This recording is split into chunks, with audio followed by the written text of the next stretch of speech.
Well, good happy Friday to you. This is Brian O'Shea with Investigate Everything. Going to go through some great headlines today. Great, probably not the choicest words, but you get what I mean. But let me say this. You ever have one of those days when you're reading through the news and there are just some really interesting headlines? That's almost every day. But in this particular case, there's a lot going on, and there is a lot of contradictions and hypocrisy going on. So we went through today, my team and I, which would mean my 13-year-old, and we just kind of picked the headlines that we think could impact things the most politically, geopolitically. He's actually pretty well versed in geopolitics. It's pretty amazing. And we want to share these with you. So let's get right to it without much further ado. But before we do, I do want to say that I'm feeling much better than I was yesterday. I had a cold, so thanks to the wellness company and the pills I have on hand with my wellness kit, I got a lot better. But also just the aches and pains are gone too. And a lot of those aches and pains are gone because I've been taking a lot of collagen. So one of our sponsors is Native Path. So go to getnativepath.com/Daily Clout and check out the collagen that they have. So here it is here. Okay, and as you can hear, it's just about empty. Good thing we have more. But what I've been doing is just pounding this stuff because I didn't have it for about 7 days. And I got to say, at 51, I'm feeling a lot more of life's aches and pains than I normally do. But when I pump in that collagen, I put it into my coffee, I put it into my morning shake, whatever you want to do. It does support bones, nails, hair, skin, and collagen is something that your body naturally produces, but right around 25 to 30 years old, your body stops producing as much. So with that in mind, you think you better resupply because your body's not doing its job. Well, and that's where Native Path comes in. You can just get your dose of collagen every day. It just takes 1 scoop a day. It's flavorless, colorless. You can mix it with water, not even taste it. You can also mix it with baked goods. You can thicken sauces with it, whatever you want to do. But check it out today. I made a great shake today. I'm going to post that video a little later on. It also has 9 grams of protein as well. You need collagen. It's not even a question. If you're above 30, you need to replace your collagen. Hopefully you're getting that with your diet. But if you're not, or you're not eating the same thing every day, you've got to make sure you're getting the right amount of collagen. And trust me, just from doing this for the last 6 months, making Native Path collagen part of my regular diet, everything feels better. My hair is thicker, everything. So get yours today. Go to getnativepath.com/Daily Clout. You can scan the barcode right there. We'll take you right to that site with our promo code on it, which will give you also a 10% discount. They also have a 365-day money-back guarantee if you are not satisfied. I want to hear your comments about it. Tell me what you think. All right, let's get to it. So the first headline of the day is very alarming. Let me put it up here on the screen. Okay, so this is coming to us from JNS. And what basically happened is China and Egypt held their first joint military drill near the Israeli border. Now, this is a historic event. Beijing has sent advanced fighter jets to Egypt for the unprecedented military exercise. The exercise is actually called Eagles of Civilization. Sorry to laugh. And they did this about 62 miles away from the Israeli border. Now, what does this mean geopolitically? It's undoubtedly a show of force, and for some reason, China wants to show Israel that they're in bed with Egypt. Not a surprise, but this should be alarming because if Egypt is shoring up their presence, their military might, over there on that side of the Mediterranean, don't forget that we have Turkey, also a China ally, shoring up their strength a little further north and scaring the heck out of Greece. So keep that in mind. Keep an eye on this one. But let's look at some of these massive planes that they had on the ground. And most of these are resupply, logistics, but keep in mind, most military aircraft are multi-purpose. So, for instance, a cargo plane also can deploy paratroopers, can deploy pallets full of ammunition. These are very, very, very significant drills because of the size and the newness of the equipment. So check these out.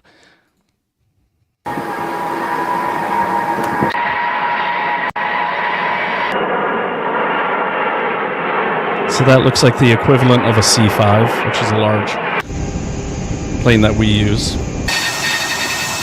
They deploy fighter jets, aircraft, tanker aircraft, and helicopters. And keep in mind, having the tanker aircraft, that lets fighter jets resupply for longer range missions.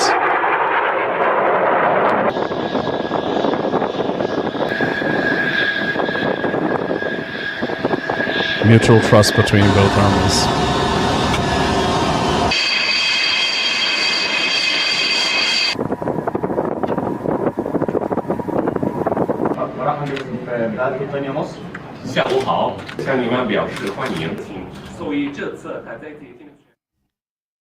Okay, so there we go.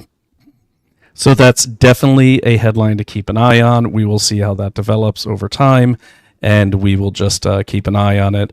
I do need to get some of my geopolitical pros in here to tell us more about that, and I'll be researching that myself, and I look forward to your research on it as well. So we'll come back to that story as we go on. And keep in mind, as we do this show, we do try to pick headlines that talk about China, that talk about geopolitics, that talk about domestic affairs, domestic terrorism, food security.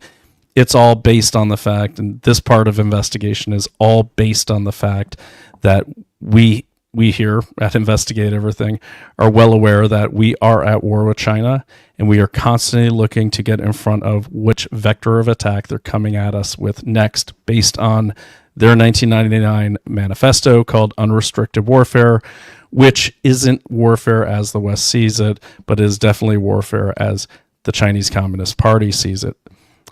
What the whole thing is based in, the war god has changed his face. So instead of coming at us directly, kinetically, force on force, China chooses to wage warfare across several battlefields.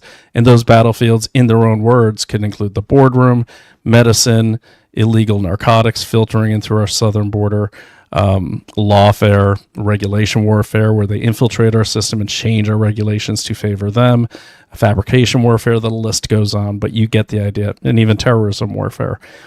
So these are why we pick these headlines. So keep this in mind when we're going through this. We do track all the headlines we talk about, and we are working on putting together a global map and a geopolitical map so we can track where the hotspots are growing. It does seem like China is ramping up all of its international activity, from the Belt and Road to the trade war with us, which has been going on for quite some time, beyond Trump, President Trump. But just keep an eye on these things. Why is that important? It's important so you can develop actionable intelligence. It's important so you can, and we can, get these into the public eye, because there's so much news that if you're not zooming in, zooming out, and getting that pattern recognition and putting that into an actionable format, 650 words or less, with recommendations like a policy paper. In my opinion, that's what I hope everyone that watches this show learns to do. As the year commences, we will have some online classes for free, teach you how I learned how to do things when I was in the intelligence community, and really how to do pattern recognition. So that's one to keep an eye on. I'll make sure that the URL is in the description after we finish this live broadcast. Now, in the next headline, this is, we talked about some hypocrisy that we've seen around the world. So a Russian general was killed by a car bomb just outside Moscow, Reuters reported today. So a Russian general was killed by a car bomb on Friday, Russia's top military investigation agency said, the second such attack on the Russian military officer in 4 months. If you recall, about 4 months ago, they tried to take this guy out, and whoever it was, and it didn't work. This time it did. The investigative committee said that General Yaroslav Moskalik, a deputy head of the main operational department of the General Staff of the Russian Armed Forces, was killed by an explosive device placed in his car in Balashikha, just outside Moscow, Russia's capital. They go on to say how the Russian Federation Ministry spokesman, Maria Zakharova, declared without offering evidence that there are reasons to believe Ukrainian Special Services or Special Forces were involved in the killing. Ukrainian authorities did not comment on the attack. If the investigation confirms the Ukrainian trace in this case, this will once again demonstrate to the world community the barbaric and treacherous nature of the Kiev regime, which is betting on an escalation of military confrontation with Russia and irresponsibly ignoring constructive proposals aimed at finding a peaceful solution to the conflict. Now, I will say this. Both sides in this conflict at this point do not seem to want a peace agreement. I know the President Trump administration is getting ready to pretty much just walk away on these, because if neither one of them wants it, let them do as they will to each other. That's really where the Trump administration is signaling they're at right now. I think they're getting tired of it, and we definitely don't want to get pulled into this. Now, you may recall that during this conflict, there's been multiple terrorist-style attacks, mainly from my memory, coming from the Ukrainian side, blowing up their own bridges, shooting missiles at their own people and then blaming the Russians. And I'm not shilling for the Russians, but I will say this. Where the contradiction comes in is, where is the public outcry? Where's the world outcry against calling for an investigation into Ukraine for war crimes? Why do I bring this up? Well, it's a car bomb. Okay. Why is a car bomb a war crime? Because of the collateral damage it can cause. This was right in a populated area, yet I don't hear Amnesty International. I don't hear anyone saying, hey, maybe we need to investigate Zelensky for war crimes. So let's go just as an example. Here is a September 2024 press release from Amnesty International. Lebanon, establish international investigation into deadly attacks using exploding portable devices. In this article here, Amnesty is calling for an investigation into Israel when Israeli intelligence operations got a hold of all these pagers from Hamas and blew a bunch of them up remotely all at the same time. They want this looked into as a war crime. Why? Well, exactly what I just said. It says, the evidence indicates that those who planned and carried out these attacks could not verify who else in the immediate vicinity of the devices would be harmed at the time of the explosion, or even whether only fighters had been given the pagers and radios. Therefore, the attacks were carried out indiscriminately, would be unlawful under international humanitarian law, and should be investigated as war crimes. Okay? I want to see Amnesty International have this car bomb, second one, in a populated area investigated. We're not going to see that, but I wanted to point that out. It really struck me about the absurdity of statements like this if they're not going to really investigate potential war crimes, without bias. A war crime should be a war crime no matter who's committing it. More to follow on the general. We'll dive into him a little bit. We're not going to go too far down that road, but I pulled this story because of the utter hypocrisy that I have seen coming from mainly left-wing and Rhino type channels and voices, as well as the international community, especially the EU or the UK, where they never, ever, ever want to look at war crimes if they're committed against people they just don't like and they want gone. In this case, they don't want war crimes being investigated when the victims happen to be Russians. So, speaking of hypocrisy, the USDA today, they're not the hypocrites, ensures illegal aliens do not receive federal benefits. Today, at the direction of Secretary Brooke Rollins, state agencies, they announced that the taxpayers will not subsidize illegal aliens. We are stewards of taxpayers, and it is our duty to ensure states confirm the identity and verify the immigration status of SNAP applicants. USDA's nutrition programs are intended to support the most vulnerable Americans, to allow those who broke our laws by entering the United States illegally to receive these benefits is outrageous.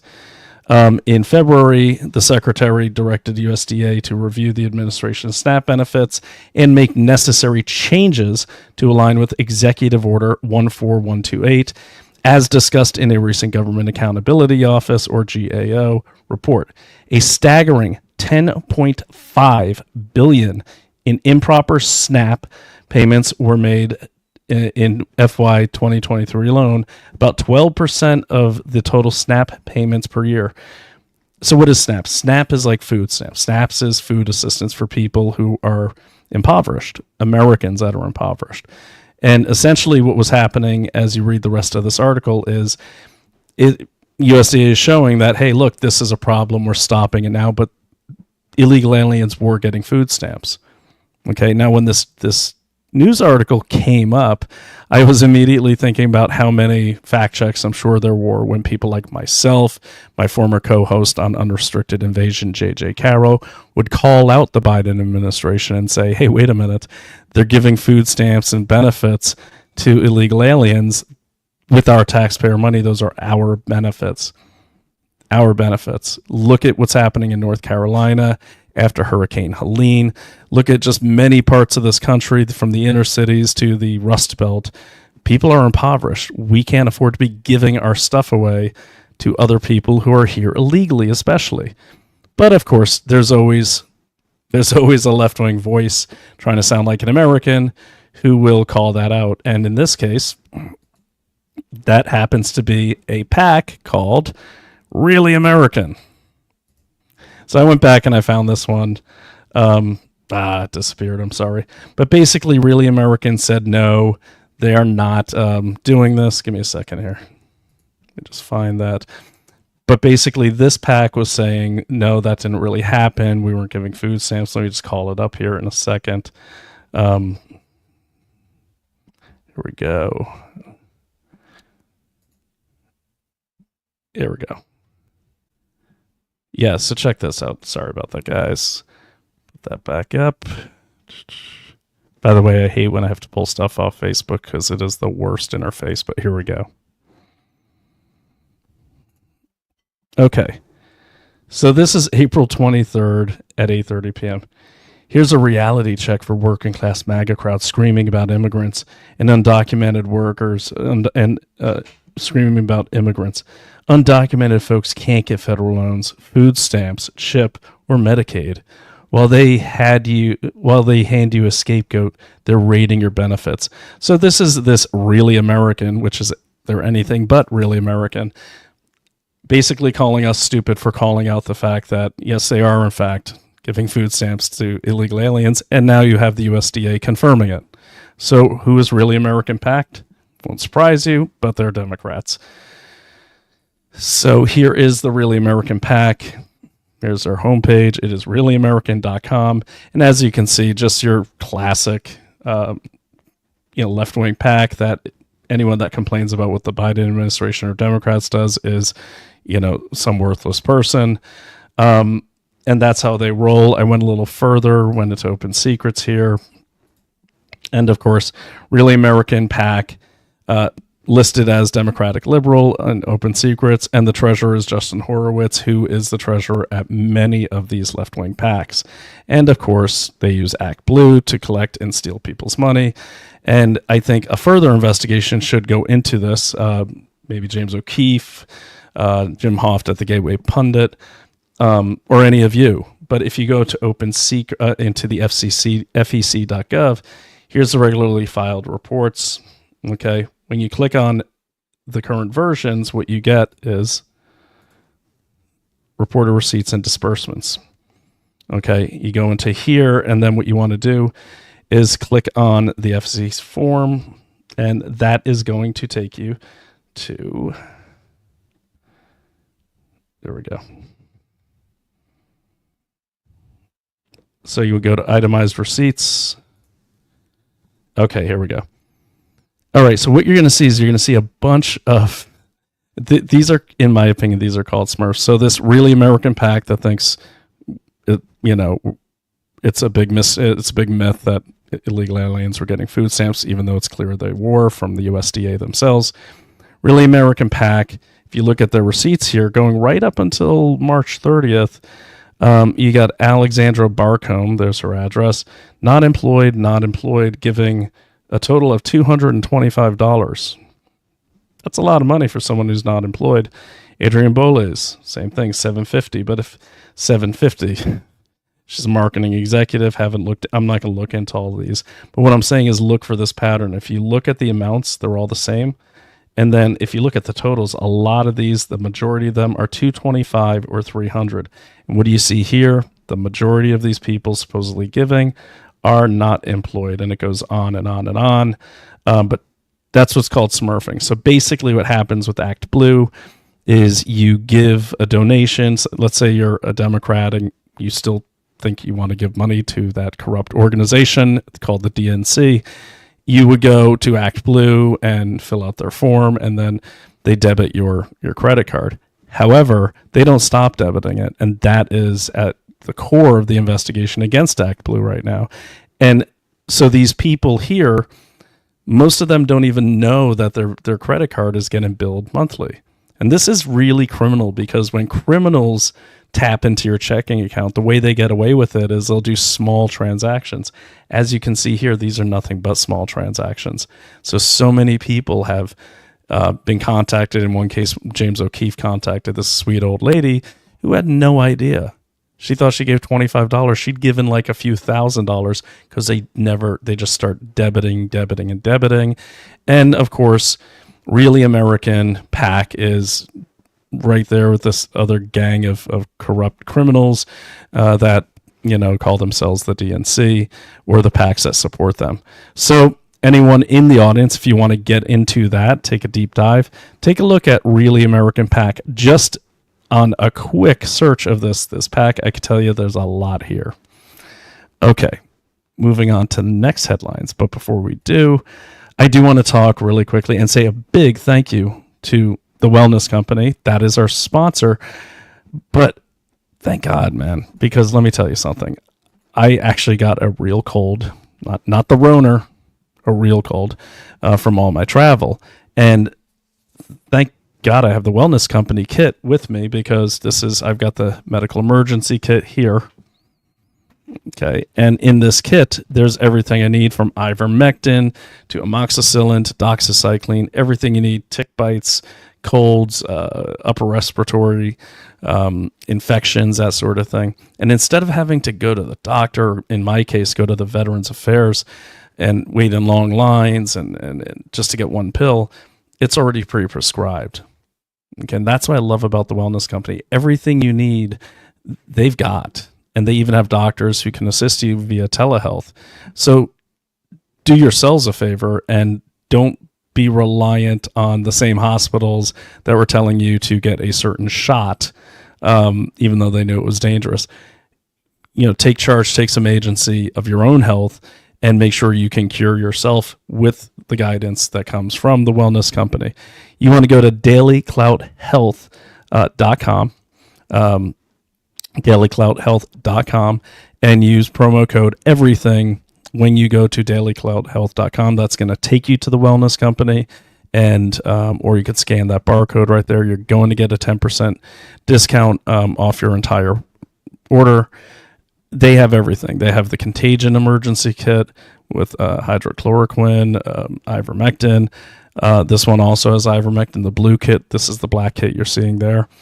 And so much more. Spike support. They even have my favorite, which is bison organs, which are my multivitamin.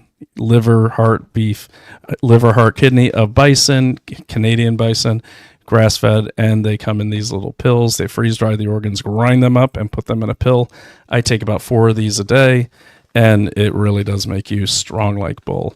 So fix yourself, heal yourself, and make yourself stronger at the Wellness Company. Go to dailyclouthealth.com to get your discount, or just use Daily Clout, or use everything at checkout to get that 10% discount. And let me know what you think. I want to know what you think. I love this company. Most of the doctors there, I know, they're really good people like Peter McCullough, Dr. Drew, Dr. Harvey Risch, so many others.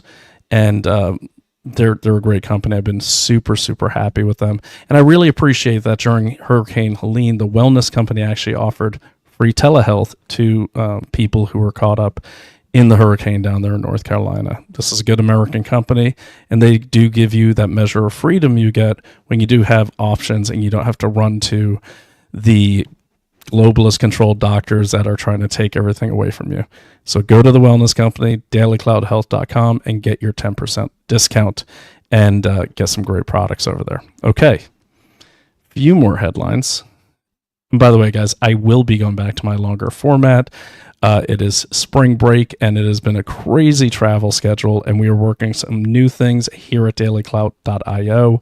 My wife Naomi Wolf's website, everything from Legiscan to new tools where you can scan bills right to the drafters of them, post them online with embed codes. It's pretty cool stuff, as well as many other shows, new contributors, and some new formats for our videos, so we can get you all the information that we're researching every single day. We do this for you, and all we ask is you patronize our sponsors, or you can simply go to dailyclout.io and donate. We are viewer supported. Every little bit counts, and hey, if you don't have the budget for it, we always appreciate some great feedback as well. So we thank you for that. All right, so the DOJ, Pam Bondi's DOJ. And just for the record, I don't have a problem with Pam Bondi. I do have a problem with her accusing Luigi Mangione of murder prior to his case, but we'll get to that in a second. So in this latest one, this is just really embarrassing. And look, it happens. People make mistakes. I'm not going to bemoan them for that. But here's what happened. The DOJ attorneys brutally mocked for accidentally filing a letter admitting weaknesses of a case in a public docket. So basically what happened was Sean Duffy sent a letter to Governor Kathy Hochul voicing President Trump's objections over the CBTP, which imposes stiff tolls on drivers, basically overcharging drivers at certain times of the day. And Mr. Duffy, who's the Secretary of Transportation now, they had a problem with that, and they've opened a case. Unfortunately, the DOJ attorneys sent a letter that was intended for other people on the team and their client. Well, they accidentally filed that in the open case that they have.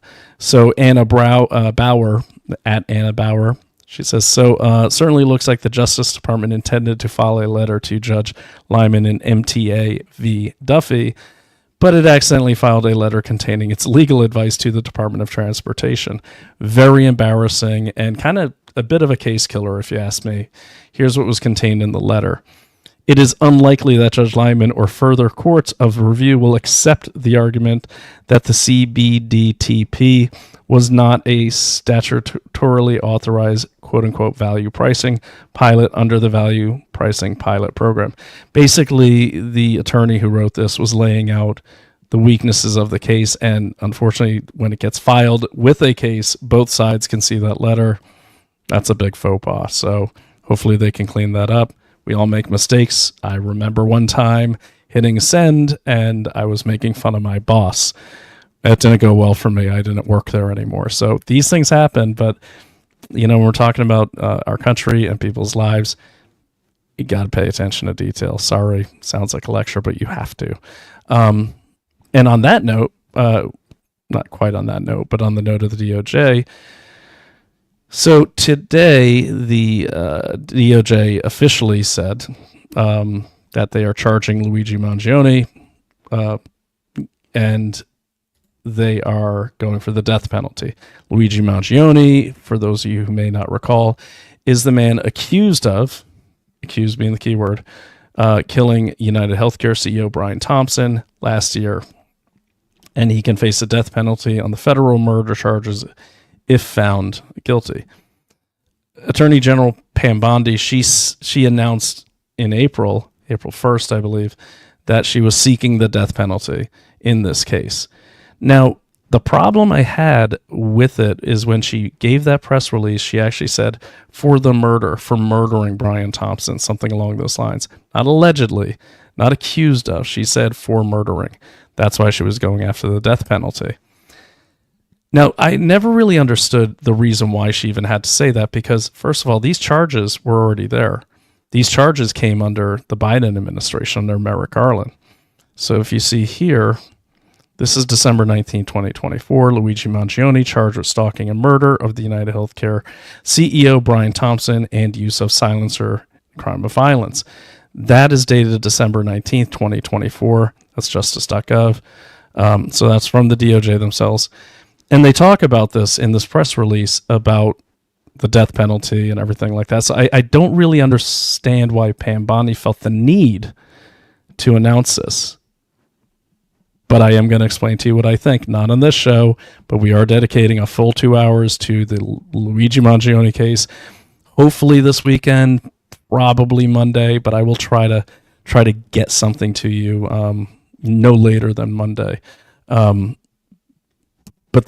I've got a couple things that I found that are really, really kind of, a little suspicious, in my opinion, as to what the motivation here is by the federal government in this case. And we'll get into that another time. I'm training myself not to go down rabbit holes. But I do want to point out to people that, again, the federal case was brought by Merrick Garland. It wasn't brought by Pam Bondi. She inherited the case. And then out of the blue, or seemingly out of the blue, she decides to double down and say, yeah, we're seeking the death penalty because he murdered this guy. She can't do that. That's actually a violation of a local law that forbids people who are in a case, and she is the prosecuting attorney in this case at the highest level. She can't go and say that someone did this crime when there hasn't even been a trial yet. Now, feel how you will about Mangione or United Healthcare. That's not what I'm focused on. What I'm focused on is the merits of the case and the details of the case. And there's a lot of problems with this case at the federal and both state levels, both in Pennsylvania and in New York. Not to mention the fact the New York case is being led by none other than Alvin Bragg. And we know how much attention to detail he pays to things. Remember when he gave 34 indictments to President Trump? They weren't criminal indictments.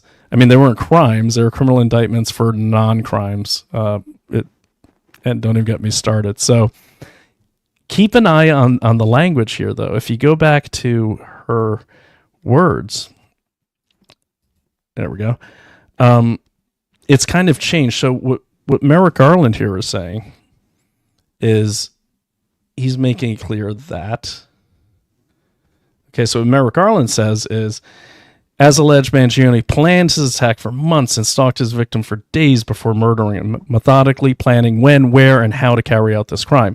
I am grateful to our state and local law enforcement partners of their tireless efforts to locate and apprehend the defendant and to ensure that he answers for his alleged crime. He was caught on December 9th in Altoona, Pennsylvania, 300 miles away from the murder scene.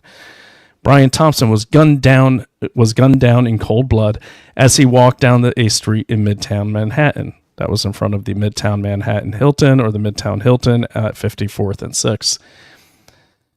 And this was said by acting U.S. Attorney Edward Kim, working under Merrick Garland. Thompson was allegedly killed just because he held the position of chief executive officer at a health insurance company. As alleged, Luigi Mangione traveled to New York to stalk and shoot Thompson in broad daylight. It was actually 6:44. The sun hadn't come up yet, but hey, details. In front of the Manhattan Hotel, all in a grossly misguided attempt to broadcast Mangione's views across the country. But this wasn't a debate, it was a murder, and Mangione now faces federal charges. This office and its law enforcement partners remain steadfast in our commitment to fight violence in whatever form it takes. Which is kind of rich coming from the Merrick Garland people. But anyways, that's how they said it. So they said they're basically laying out the case for terrorism in those statements, because in New York, you need to be charged with terrorism to be charged with first-degree murder. And that's why they're going for the terrorism charge. So you can see the feds kind of laying out that case, which would help New York get that terrorism charge.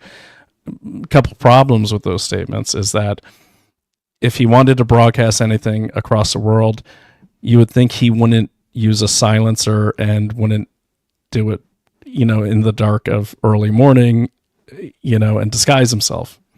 Okay. So the terrorism charge is very, very weak. Then they tried to say he engraved, deny, depose, defend, or deposed. I forget. So, but he supposedly engraved these Mangione on these bullets. First, they said he wrote them. I put out a video where I tried to write the same words on some 40 caliber rounds, and then it's impossible, even with a Sharpie. Then that changed to engrave. I don't know if I had anything to do with it, but who knows? But again, if you've seen a 9mm shell, it's tiny. If you want to make a big proclamation about how much you hate healthcare, why not just drop a sign on the guy or spray paint on the wall those words? Why would you put them almost unreadably on these tiny little shell casings that people might not find? So the whole case is pretty weak. It seems like it's being paced together in terms of motivation, that sort of thing. So yeah, I'll save some of this for the actual show. Now, if we go back to Pam Bondi's quotes here, she's kind of changed this. She's kind of changed her wording, because now it says the federal charges include murder through the use of a firearm, which makes him eligible for the death penalty if convicted. Here's where it kind of changes, where they're kind of tightening it in on a personal motive. But it says federal prosecutors said they plan to pursue the death penalty because of the impact of the victim's death upon his family, friends, and coworkers. I'm sorry, is that still terrorism? They go on. They also allege that Mangione expressed intent to target an entire industry and rally political and social opposition to that industry by engaging in this act of lethal violence. I'm going to call BS on that right now, because if you go through everything, go through all the court documents, are all available, anyone can look at them, go through all the statements, go through all the, any newsreel that has Mangione saying anything, what has he said? In the written word, in everything, putting the manifesto aside, because we don't even know if he wrote that.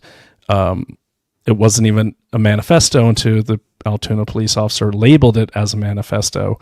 You can't take my writing and say it's a manifesto. I have to say it's a manifesto to make it a manifesto. So that's being argued right now in Altoona with Tom Dickey, the defense lawyer for Mangione in Pennsylvania. But where they say to rally political and social opposition to that industry, well, the rallies started after Mangione, after Brian Thompson was shot. Okay? And then Mangione's face started appearing. Mangione didn't rally anybody. They rallied to him, but that's different than rallying people. Much different. And if you go through all of Mangione's writings and all of his posts, social media posts, anything that's available to the public, as I have, you'll see he's actually never even mentioned United Healthcare. He's never mentioned Biden, Trump, political views.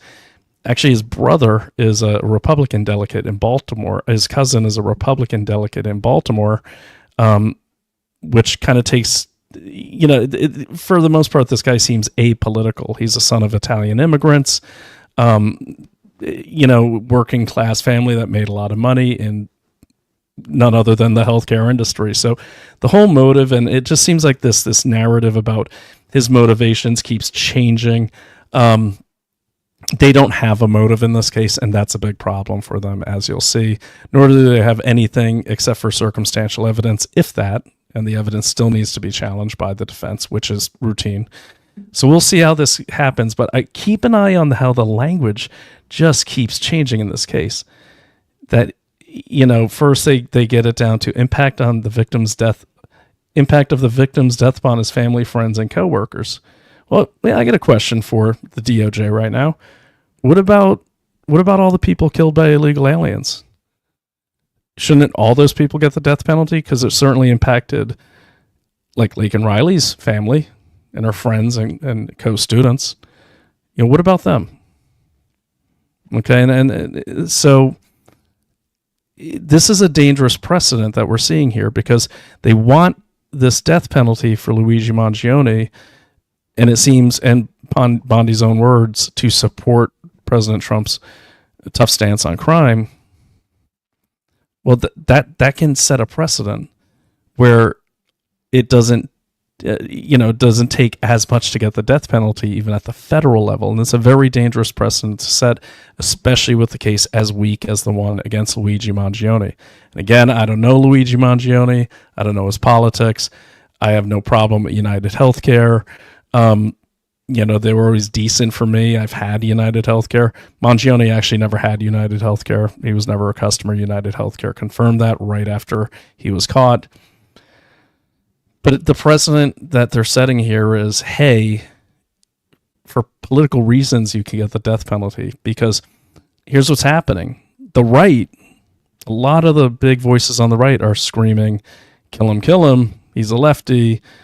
But they're really attributing what protesters are doing to Mangione. Mangione's sitting in a jail cell. He ain't protesting anything. He can't even get a laptop. Okay, he never raised his fist and said, unity or anything like that.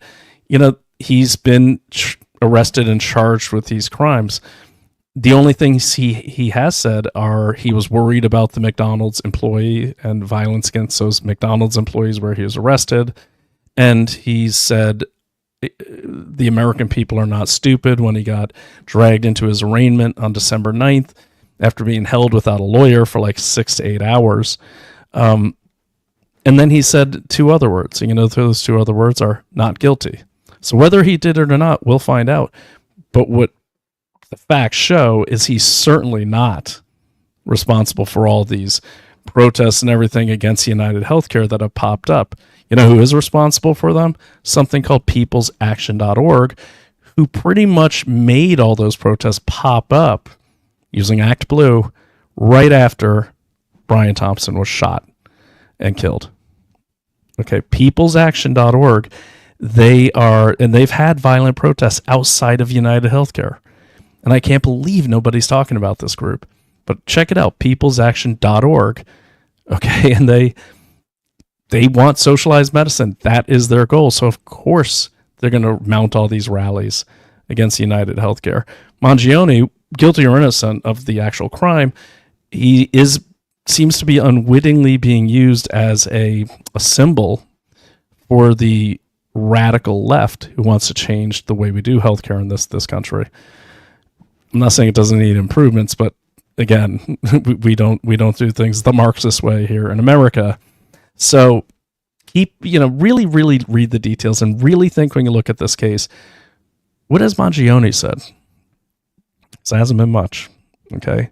And then check out peoplesaction.org and look at their history. All right, we're going to move on. I can't go down. And by the way, Mangione he has pleaded not guilty to all charges. And now that the federal charges have been brought, he's also pleaded not guilty to the federal charges. So in Pennsylvania, Blair County, in New York County, and at the federal level, Mangione has pleaded not guilty to all charges brought against him. Doesn't mean he's not guilty, but that is his plea, and that's what they're fighting on. So we'll see where this case ends up. We'll have bigger updates as they come. I'd like to give you more updates, but we are at the mercy of the courts and at the mercy of the process. As more stuff comes out, we're digging.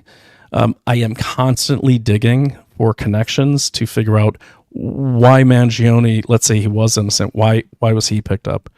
I'm still trying to run down who was that woman who ran away, who was right there and leaning against the wall. Who was she? No one ever talks about her. She ran away, careful not to spill her Starbucks coffee, I will mention.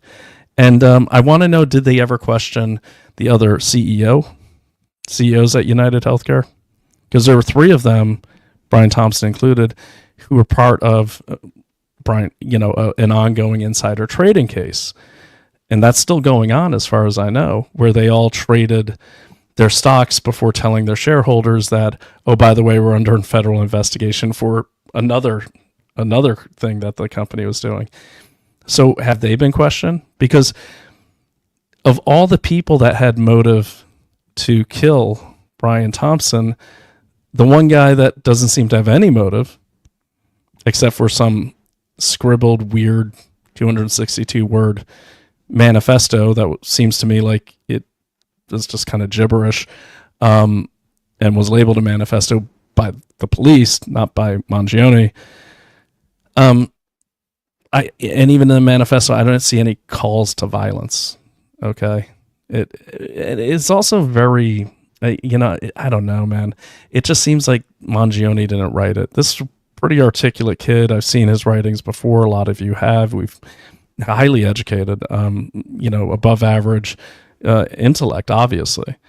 And he comes from an upper class family, and I know a lot of these people, and it's like they dot every I and cross every T. This manifesto was seems like it was written by a very undereducated person. I'll just leave it at that. So there we are with that. That's the latest on it. He has pleaded not guilty to everything at this point. So now we're going to see things go underway. We are waiting for evidence to be challenged. We're going to go into that in the updates, but Tom Dickey, Esquire, over there in Altoona, a fantastic defense lawyer, by the way. He's filed major motions to suppress all the evidence taken in the Altoona arrest because so many of this kid's constitutional rights were violated. And remember, when you're doing defense law, you're not trying to prove, you're trying to give the best defense possible. I've worked with a lot of defense lawyers. I've worked on many murder cases as a private investigator, as an official part of the defense teams. Ask any defense lawyer. They are there to give their client the best possible defense ever. In some cases, the client is guilty as hell, very obviously guilty. In some cases not. But regardless of the case, their job is to give the best possible defense they can under our law. That's what makes our legal system safer than most, our criminal justice system safer than most. So keep that in mind. You got to keep your emotions out of these cases. If you're mad at Luigi Mangione, really, really think about what you're mad at. You're probably more mad at statements made by people who are using him as a symbol than you are at him, because you really haven't heard him say anything. So just keep that in mind. If you're getting emotionally charged about any case, then you really got to check yourself, take a break, do some push-ups, drink some water, get some native hydrate, and come back to it. Because if you're putting your feelings before the facts, you're not doing this objectively. So you have to look at all these things that way. If you are getting emotionally charged, you are being manipulated. Guarantee you. Okay, I did promise you the Beekeeper. Now, this is just an interesting story. I was very unaware of this case. Of course, I know the history here, but this is these are the stories that really make you wonder who's living among you, right? Authorities announced charges that this is from the Daily Caller. Authorities announced charges against alleged war criminal living as Beekeeper in America for decades. Federal authorities announced on Thursday that a federal grand jury returned an indictment against an accused war criminal for allegedly helping orchestrate the Rwandan genocide in Africa. The suspect has been living as a Long Island beekeeper for decades after lying on immigration documents, according to the press release from the Eastern District of New York announcing the charges. The suspect, Faustin Nasbumukunzi, 65, allegedly entered the U.S. under false pretenses to establish a new life as a beekeeper in Bridgehampton, New York, evading detection for years. And so, that's not in, but it's you're getting towards the Hamptons out there. So it's likely that this guy was doing beekeeping on some very rich and well-known people's properties. As alleged, Sabumukunzi repeatedly lied to conceal his involvement in the horrific Rwandan genocide while seeking to become a lawful permanent resident and citizen of the United States, said Attorney John Durham for the Eastern District of New York. For over 2 decades, he got away with those lies and lived in the United States with an undeserved clean slate. a luxury that his victims will never have. But thanks to the tenacious efforts of our investigators and prosecutors, the defendant finally will be held accountable for his brutal actions. And I would recommend everyone, if you don't know much about the Rwandan genocide, check it out. There's a good movie called Hotel Rwanda with Don Cheadle. This is a big deal for a long time, especially while I was in the military, right around the mid-90s, 1994, and it's horrific. There you can see, this is the memorial in Rwanda called the Kigali Genocide Memorial, and it says more than 800,000 people were slaughtered in this genocide. It was horrible. And I mean, beyond horrible, that's an understatement. Federal authorities claim the individual played a significant role in the 1994 Rwandan genocide, which resulted in the deaths of 800,000 people, primarily ethnic Tutsis. There were the Hutus and the Tutsis, if you remember this, and they were pitted against each other historically for a long time. This is the way a lot of colonial powers would kind of, control a population, is pit them against each other. But this one really just exploded. It's horrible, horrible time. Specifically, the Department of Justice Eastern District of New York Division claims Sabu Mukunzi was a local leader in 1994 with the title of Sector Counselor. Between April and July of that year, when the genocide began, members of the majority Hutu population committed extreme acts of violence against the minority Tutsis, like murder and rape. And we're talking horrific. We're talking bands of machetes. They were like just hacking people up. I mean, just, and again, I was in the military at the time, in military intelligence.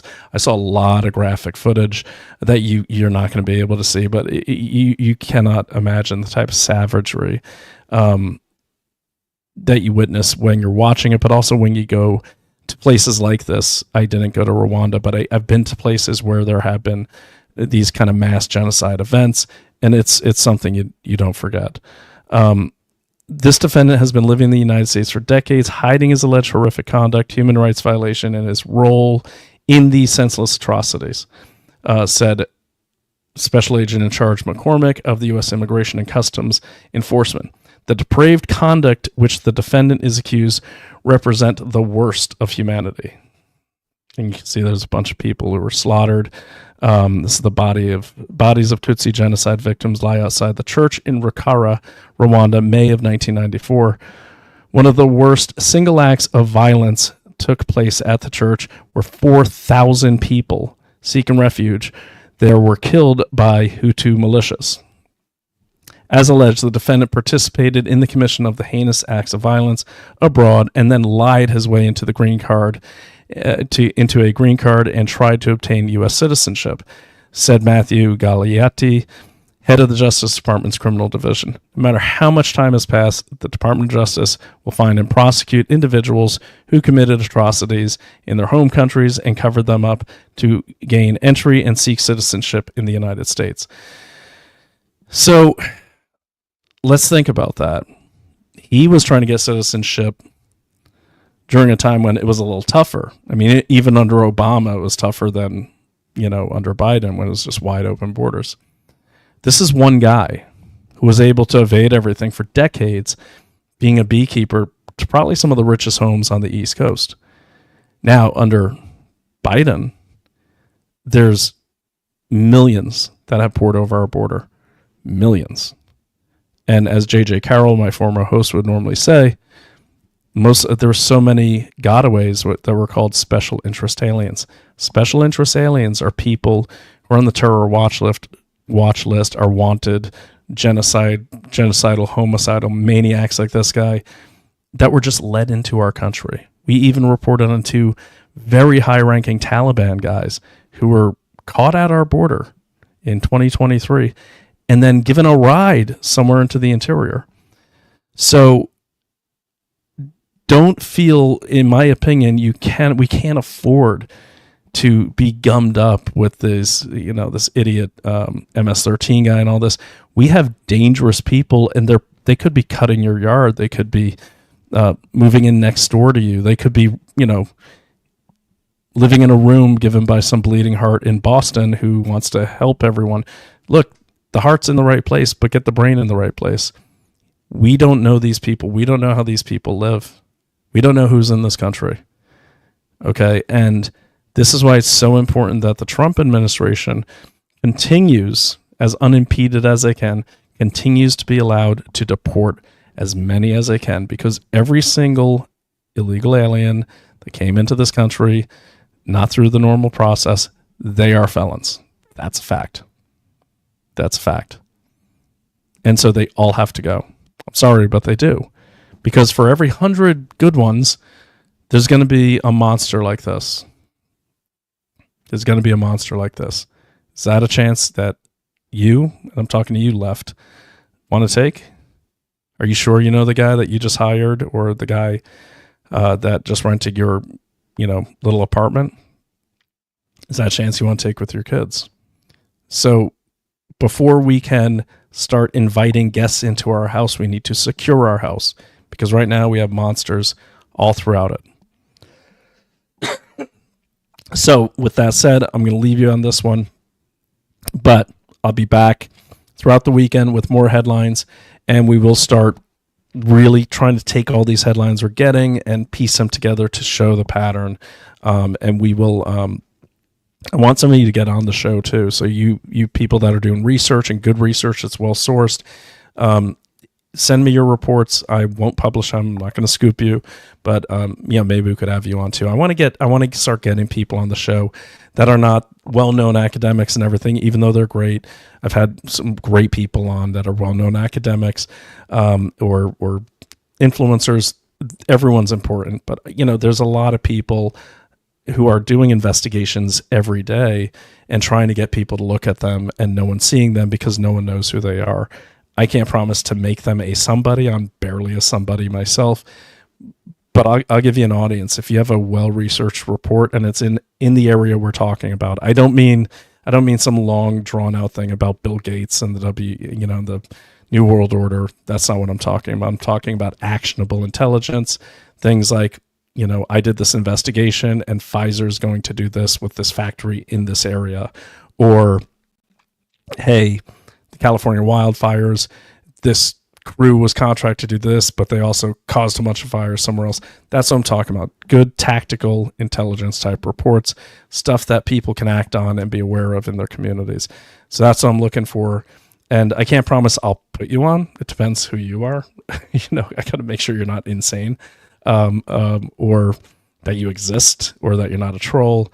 But I'll try, and because I do want to make sure that everyone who's investigating and doing the work gets that work shared, not for clicks, not for likes, not for popularity, but because if you did it, my team looks at it and says, hey, this is really important, or you can explain why it's really important. We agree with you. Not that we're the authorities, but for the show we are, but we do want to share that and get it out. And if you don't want to get in front of a camera, that's fine. Send me your reports. I'll credit you. I'll read it after I have a time to evaluate it.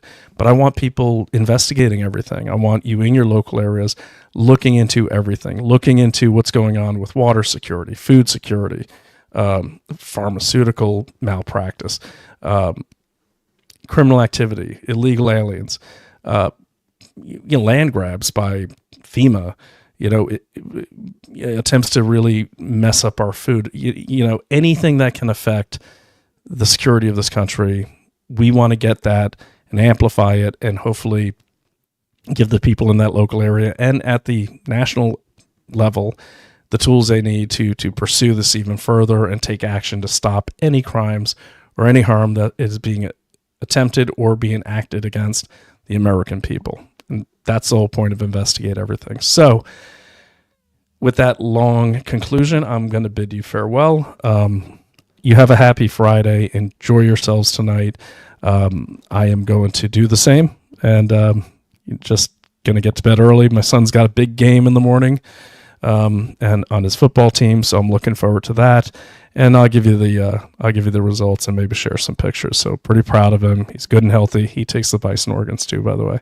And I hope you all have a wonderful, wonderful Saturday and Friday. And I will see you either tomorrow or I'll see you on Sunday, but I'll definitely see you on Monday. Take care, God bless, and have a great night. Thanks for tuning in. I appreciate it.